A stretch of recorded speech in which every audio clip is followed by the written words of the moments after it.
Bueno, el desarrollo social es una ruta de crisis, respuestas y preguntas. Si nos hacemos las preguntas adecuadas, esas crisis nos permiten avanzar.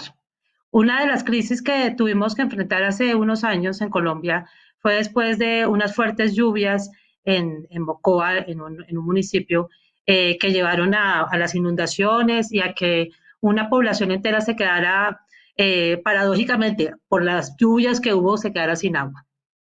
Nos vimos abocados muchos como a pensar, a hacernos la pregunta de cómo íbamos a lograr que tuvieran agua las comunidades indígenas, los niños, agua potable en medio de esas circunstancias.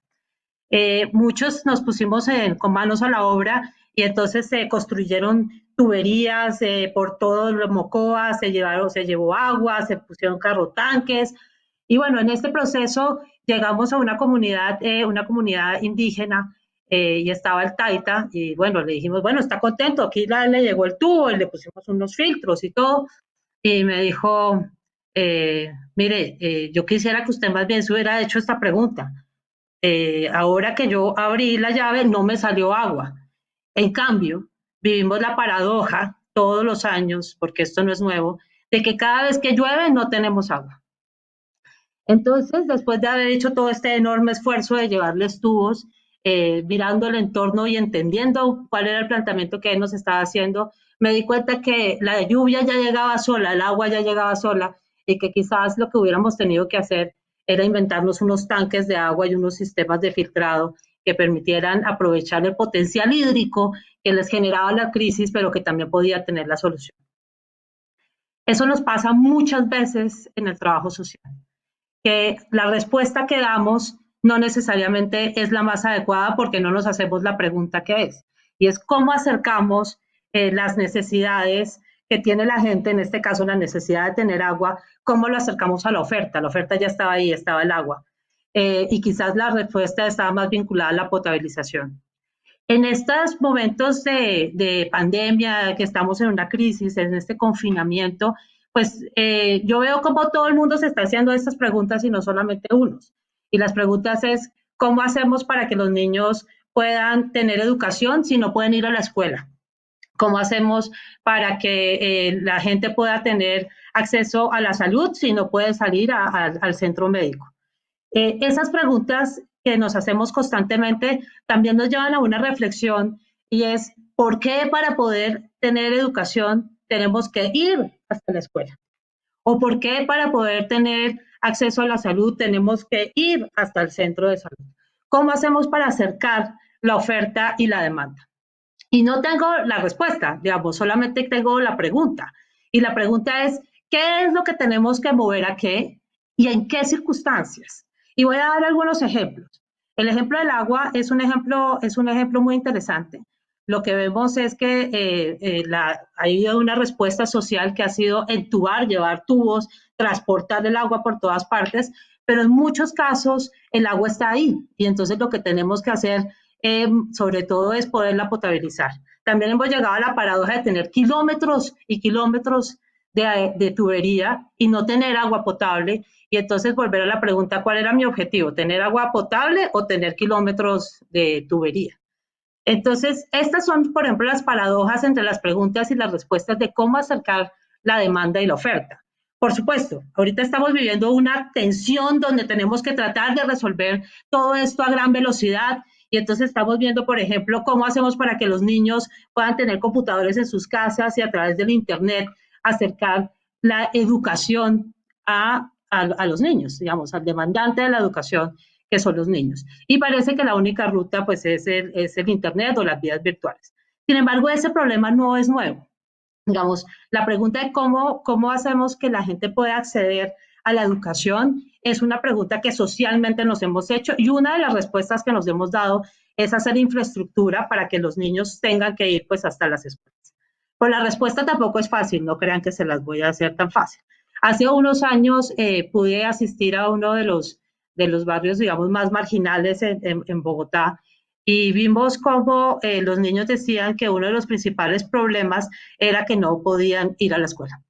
Entonces, la solución que todos pensamos desde las ciencias sociales fue construir una escuela lo más cercana posible. Como es una zona marginal, pues construyeron una escuela donde no había agua, no había luz y pues tampoco podían llegar los maestros. Conclusión, aunque la escuela estaba más cerca, era una escuela que no era posible acceder a ella. Es decir, se acercó la oferta, pero no necesariamente se mejoró la accesibilidad.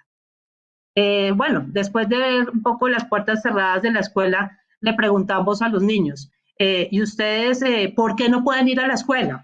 Entonces dijeron, bueno, nosotros no podemos ir a la escuela básicamente porque la ruta por la que tenemos que bajar es muy peligrosa y atraviesa un río muy pequeño que no podemos atravesar.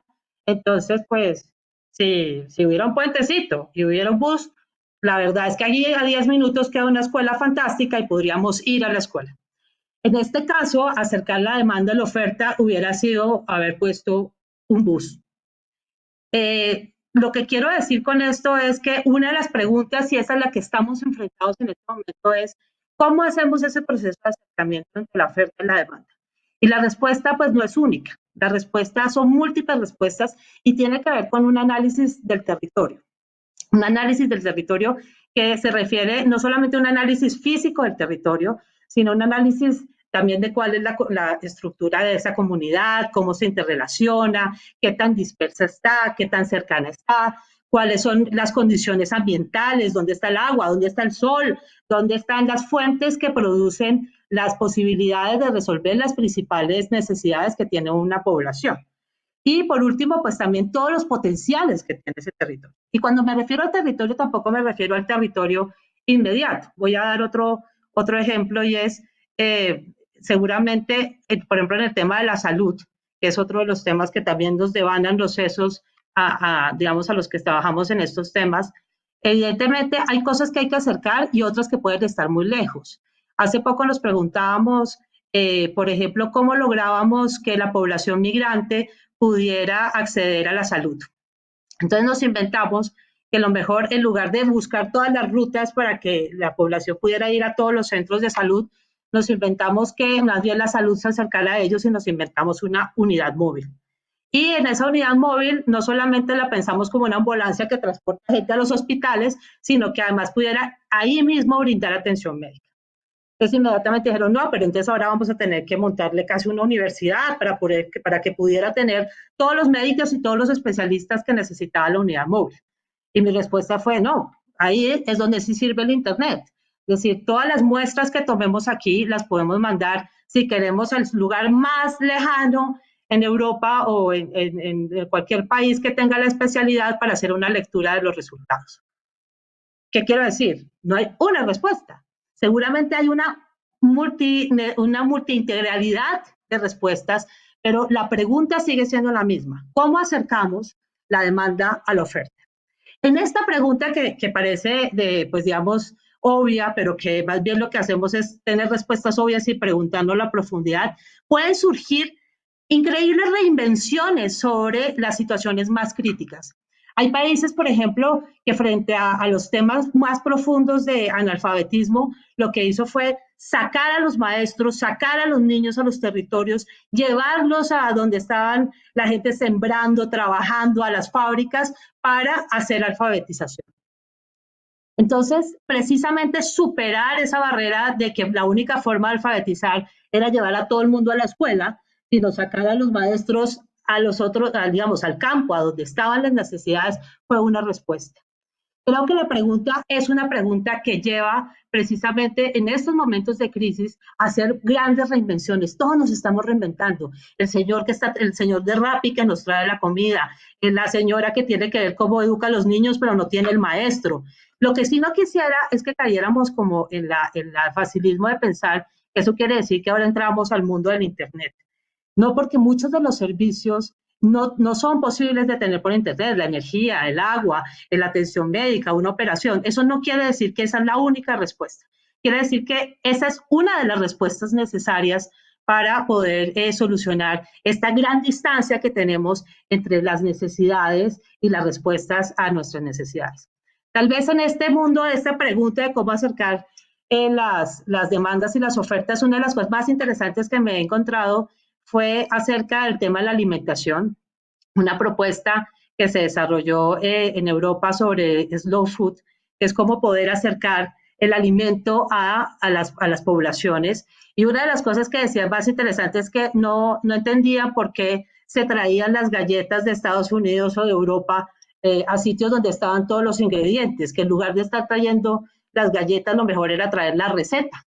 Y en efecto, traer la receta hubiera sido la posibilidad de, en lugar de estar transportando alimentos por todas partes del mundo, de poder aprovechar los recursos que están inmediatos en el entorno para poder tener el alimento que estábamos buscando.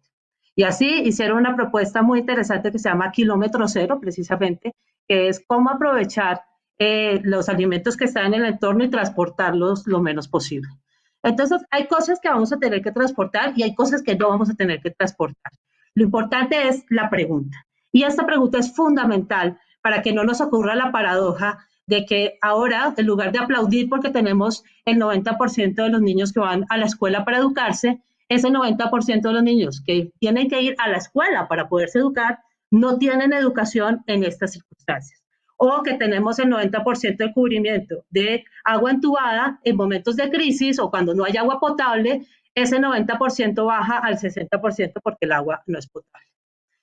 Todas esas son las preguntas que queremos hacer. Quisiera cerrar con una reflexión. Hace unos días, en esta época del rebusque que estamos viendo también en las calles, uno de los señores que venden me vendió este carro. Y entonces yo le dije, qué belleza, ¿y usted hace estos carros? Me dijo, sí, yo hago estos carros porque, porque pues, me ayuda a recibir un ingreso. Y le dije, ¿por qué hace carros? ¿Por qué no hace otras cosas? ¿Que hace pajaritos? ¿O por qué no hace otro tipo de cosas? Dice, porque lo que yo siempre he querido tener es un carro. Porque el carro me permitiría llevar a mis hijos a la escuela, me permitiría llevar a mi esposa cuando va a dar a luz hasta el hospital, porque el carro es el que me permite tener el mercado en mi casa, porque el carro. Este era su sueño, tener un instrumento de movilidad que le permitiera acceder a los servicios y a la oferta que puede resolver sus necesidades. Hoy, paradójicamente, esta no puede ser la única solución y esta no es la solución a todas las necesidades. Si logramos que el tema es que la educación la puedan recibir los niños en su misma casa o en su misma comunidad o puedan ir caminando, que la salud sea móvil, que muchos de los servicios se acerquen a ellos, pues de pronto este no va a ser el único sueño que tenga él, porque su verdadero sueño más que tener carro es tener agua, es tener educación, es tener energía, es tener servicio y suplir sus necesidades. Bueno, esta era mi forma de compartir, sobre todo una pregunta que creo que ahora compartimos muchos y que espero que este reencuentro no sea solamente un reencuentro entre las personas, sino que sea un reencuentro entre la educación y los niños, la salud y quienes los necesitan y todos los demás bienes del desarrollo.